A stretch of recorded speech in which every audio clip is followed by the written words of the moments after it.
नमस्कार। हिंदी की इस कक्षा में आप सबका बहुत बहुत स्वागत है। आज का टॉपिक है क्रिया, जो यूपीएसआई और यूपी पुलिस कांस्टेबल के लिए बहुत ही महत्वपूर्ण है। तो चलिए प्रश्न देखते हैं। इससे पहले आप चैनल पर नए हैं तो चैनल को सब्सक्राइब कर लीजिए। चलिए पहला प्रश्न, हिंदी व्याकरण में संयुक्त क्रिया की संख्या कितनी है? पहला ऑप्शन है 10, दूसरा ऑप्शन है 11, तीसरा ऑप्शन है 5, 3, चौथा ऑप्शन है कोई नहीं। तो हिंदी व्याकरण में संयुक्त क्रिया की संख्या 11 है, ऑप्शन बी करेक्ट है। रचना व कर्म के आधार पर क्रिया कितने प्रकार के होते हैं? पहला ऑप्शन है 2, दूसरा ऑप्शन है 2, तीसरा ऑप्शन है 5, चौथा ऑप्शन है 4। तो रचना व कर्म के आधार पर क्रिया 2 प्रकार के होते हैं, ऑप्शन ए और बी दोनों सही है। किसी कार्य के करने या होने का बोध हो कहलाता है। पहला ऑप्शन है विभक्ति, दूसरा ऑप्शन है विशेष्य, तीसरा ऑप्शन है विशेषण और चौथा ऑप्शन है क्रिया। तो इस प्रश्न का बिल्कुल सही जवाब ऑप्शन डी है, क्रिया। नेक्स्ट, खाना खाने लगी में क्रिया है। पहला ऑप्शन है संयुक्त क्रिया, दूसरा ऑप्शन है नाम धातु क्रिया, तीसरा ऑप्शन है सामान्य क्रिया और चौथा ऑप्शन है पूर्वकालिक क्रिया। तो खाना खाने लगी ये संयुक्त क्रिया है, ऑप्शन ए करेक्ट है। हिंदी व्याकरण में क्रिया है। पहला ऑप्शन है विकारी, दूसरा ऑप्शन है अविकारी, तीसरा ऑप्शन है पहला व दूसरा दोनों, चौथा ऑप्शन है कोई नहीं। तो क्रिया एक विकारी है, ऑप्शन ए करेक्ट है। क्रिया का मूल रूप कहलाता है। पहला ऑप्शन है सामान्य क्रिया, दूसरा ऑप्शन है नाम धातु क्रिया, तीसरा ऑप्शन है यौगिक क्रिया, चौथा ऑप्शन है धातु।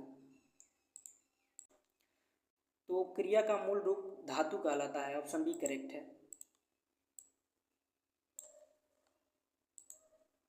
अगला प्रश्न, जो क्रिया संज्ञा सर्वनाम व विशेषण से बनती है। पहला ऑप्शन है सजातीय क्रिया, दूसरा ऑप्शन है विजातीय क्रिया, तीसरा ऑप्शन है नाम धातु क्रिया, चौथा ऑप्शन है सामान्य क्रिया।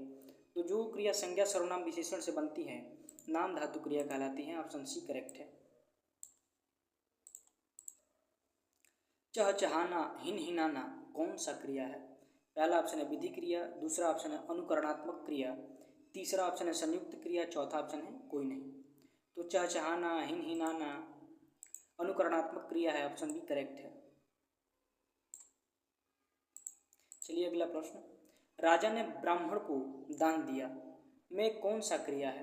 पहला ऑप्शन है अकर्मक, दूसरा ऑप्शन है द्विकर्मक, तीसरा ऑप्शन है विधि क्रिया, चौथा ऑप्शन है कोई नहीं। तो इसमें 2 कर्म हैं, एक है दान, दूसरा है ब्राह्मण। तो इसका सही जवाब ऑप्शन बी है, द्विकर्मक क्रिया।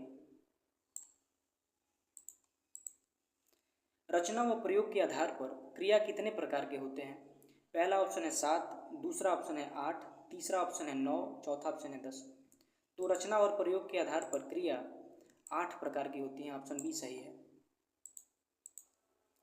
जिस क्रिया का प्रभाव कर्ता पर न पड़कर कर्म पर पड़ता है कहलाता है।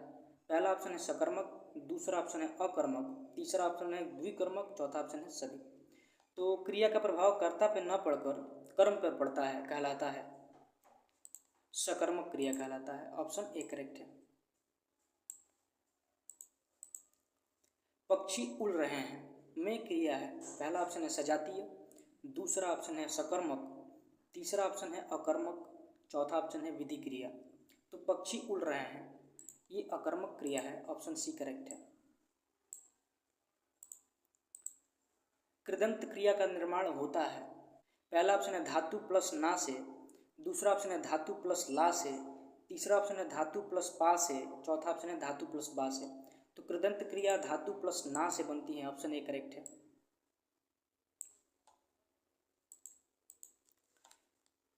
जिस क्रिया का प्रभाव कर्ता पर पड़ता है कहलाता है। पहला ऑप्शन है सकर्मक, दूसरा ऑप्शन है अकर्मक, तीसरा ऑप्शन है एक कर्मक, चौथा ऑप्शन है द्विकर्मक।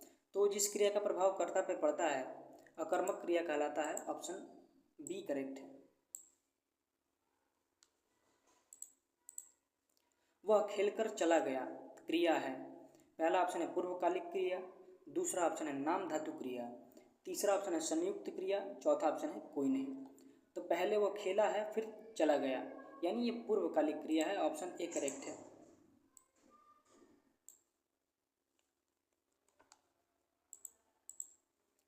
माँ ने पिताजी से सामान मंगवाया।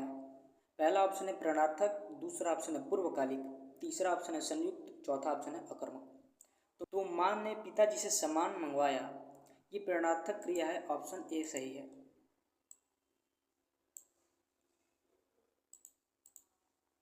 वाक्य राम सेब खाता है, यह क्रिया कौन सी है? पहला ऑप्शन है अकर्मक, दूसरा ऑप्शन है सकर्मक, तीसरा ऑप्शन है पूर्वकालिक क्रिया, चौथा ऑप्शन है कोई नहीं। तो राम क्या खाता है? सेब, यानी यहाँ कर्म है तो ये सकर्मक क्रिया होगी। ऑप्शन बी करेक्ट है।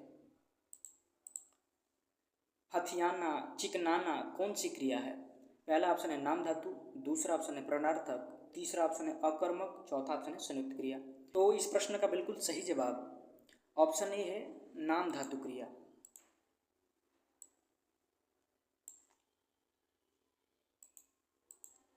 सकर्मक क्रिया का इनमें से किस पर प्रभाव पड़ता है?